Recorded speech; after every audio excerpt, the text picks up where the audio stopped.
Баршаңызға қайырлы күн достар.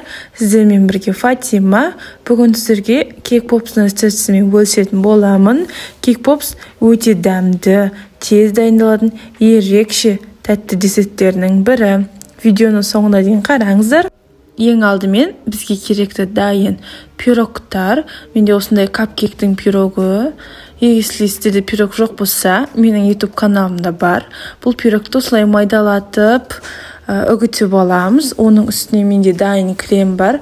Кремнің орнына сіздер қаймақ немесе сгущенка қоссаңыздар болады. Мед, варенье қоссаңыздар да болады. Ол өздеріңіздің еркілеріңізде. Осылай қолмен бір араластырып шықтық. Енді осындай домалақ, орташа тәріздес дөңгелек жасаймыз. Енді бізге шпажка керек болады. Бұл шпажканы кондитерлік дүкеннен сатып аласыздар. Егер жоқ болса, қарапайым ағаш шпажкамен қолдана берсеңіздер болады. Кейк-попсты 1 сағатқа тоңазытқышқа салып қоямыз. Ол уақытта шоколадымызды ерітейік. Менде ақ шоколадпен және қара шоколадты суда ертіп алдым. Енді кейк-попсымызды осылай кезек-кезегімен ақ немесе қара шоколадқа батырып аламыз. Егер шоколадыңыз қатып қалған жағдайда, оны микроволновкада немесе суда ертсеңіз болады. Енді бұл шоколадымызды стаканға салып, тоңазытқышқа 15-20 минуттай қатырып аламыз. Сосын шығарып, оның үстін сәндейміз. Ол өз қалауларыңызша.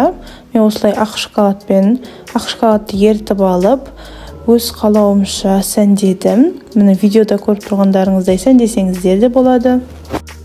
Енді бұл жерде қара шоколадты да қапшыққа салып тұрып еріттім. Сосын үстін осылай қылып сәндеп шықтық. Өте дәмді, әдемі болып шығады. Міндетті түрде үйлеріңізде істеп көріңіздер. Достар, егер менің видеомды дәл осы сәтке дейін көрсеңіздер, маған лайк басып, немесе комментарий жазып белгі беріп кетіңіздер. Каналға тіркелуді ұмытпаңыздар. Қандай тағы тәтті десерттің рецептісін көргілеріңіз келеді, комментарийға жазып кетіңіздер, достарыңызға жіберіңіздер.